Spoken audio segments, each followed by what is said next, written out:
نوشیروان بادشاہ نے مرتے وقت اپنے بیٹے کو وصیت کی تھی، بیٹا تو صرف اپنے ہی آرام کی فکر مت کرنا، غریب کی دلجوئی کی فکر بھی کرنا، کیونکہ اگر تو صرف اپنے آرام کی فکر میں رہے گا تو تیرے ملک میں کوئی آرام سے نہیں رہ سکے گا۔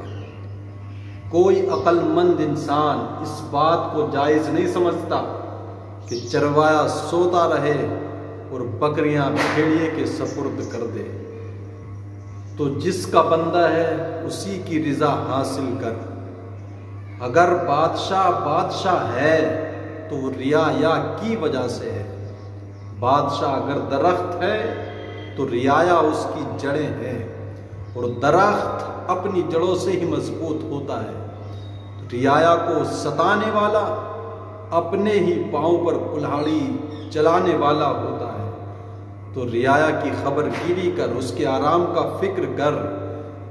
خوشحالی اس ملک میں نہیں آ سکتی جہاں کی رعایا اس کے بادشاہ کے ہاتھوں تنگ ہو۔ اور یہ وہ مضمون ہے کہ تو رعایا کی فکر کرے گا تو تیرے ملک میں امن رہے گا۔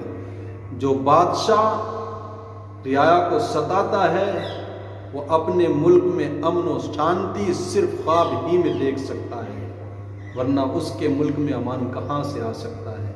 اور یہی وہ مضمون ہے کہ جس کو قرآن نے ایک جملے میں بیان کیا، احسن کما احسن اللہ الیک، مخلوق پر رعایا پر احسان کر جیسا رب تبارک و تعالیٰ نے تیرے اوپر احسان کیا۔ تجھ کو دولت کے ساتھ ساتھ شہرت اور پھر تجھ کو یہ مسنت اور تجھ کو اقتدار کی کرسی پر بٹھایا ہے۔ یہ وہ جملہ تھا جو حضرت موسیٰ علیہ السلام نے قارون سے کہا تھا، احسن کما احسن اللہ الیک۔ اور ہدایت ہادی نہ ملے گا تمہیں قرآن سے بڑھ کر، دولت نہ ملے گی تمہیں ایمان سے بڑھ کر۔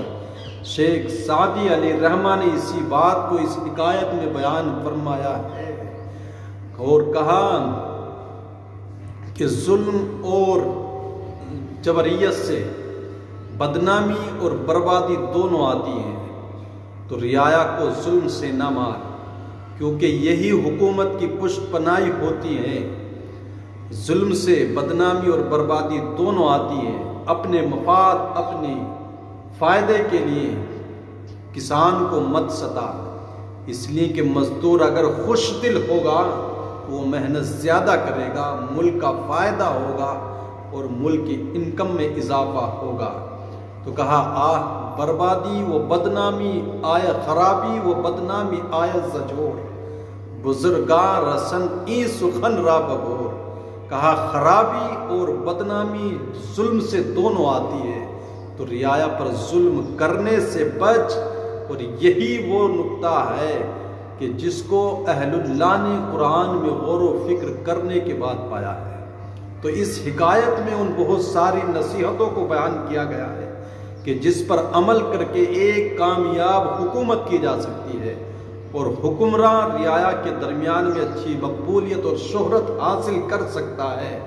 اگر بادشاہ رعایا کے ساتھ بہترین سلوک کرتا ہے تو نہ صرف بدل و جان اس کی بھلائی کی دعا کرتے ہیں بلکہ اس کی درازی عمر کی دعائیں بھی کیا کرتے ہیں۔ تو اس کا بندہ جس کا ہے اس کی رضا حاصل کر، اور اگر خود سر ہے تو پھر جا اپنا سر کھا۔ اور کہا خوشحالی اس ملک میں نہیں آ سکتی جہاں کی رعایا بادشاہ کے ہاتھوں تنگ ہو۔ تو طاقتوروں سے ڈرنے کے بجائے ان سے ڈر جو رب سے نہیں ڈرتے، اس لیے کہ وہ تجھ کو ہمیشہ نقصان پہنچانے کی کوشش میں رہیں گے۔ اگر ڈرنا ہے تو رب سے ڈر، پھر دنیا تجھ سے ڈرے گی، اور تو رعایا کے ساتھ انصاف کرے گا تو تیری بھلا اور درازی عمر کی دعا کرتے رہیں گے۔